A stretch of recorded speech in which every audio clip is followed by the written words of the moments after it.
Good morning dear students. So in the previous video we have discussed about nutrition and its modes. Today we'll discuss about autotrophic nutrition in detail, and our subtopics will be photosynthesis and structure of stomata. We'll come to know about the which magic green plants have that they can make their own food. Okay, let's understand the process.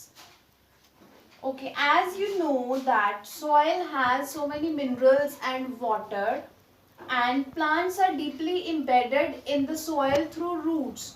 So what roots do? Roots absorb the minerals and water from the soil and transfer it to other parts of the plant through tissues.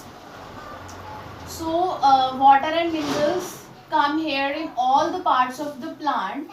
Then when we breathe, we exhale carbon dioxide, and that carbon dioxide goes in the atmosphere. From the atmosphere, plants absorb the carbon dioxide. Then green plants have green pigment called as chlorophyll.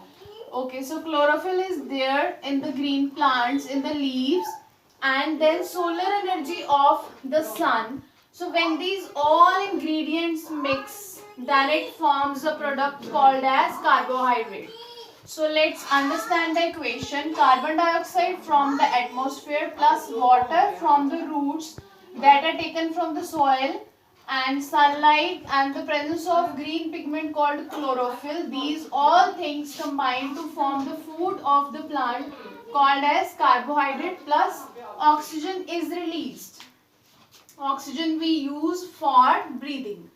Okay, so this was all about photosynthesis. This process is called as photosynthesis, and through this process only green plants make their food, and this is a very important process for survival of all living organisms. We and animals, everyone depends on this process and the green plants for their food. So this is the basic step, you can say, for the all living beings.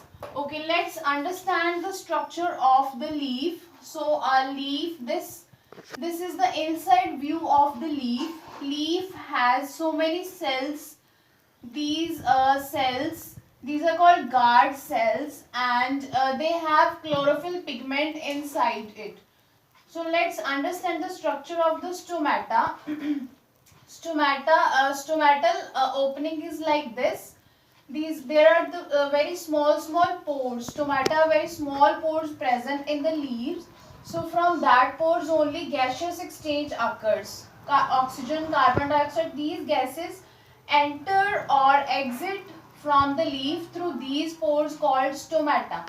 So this is the stomata, center one. This, if it is open, then gases can exit and enter. If it is closed, then gases cannot escape. So this is all about stomata. Thank you.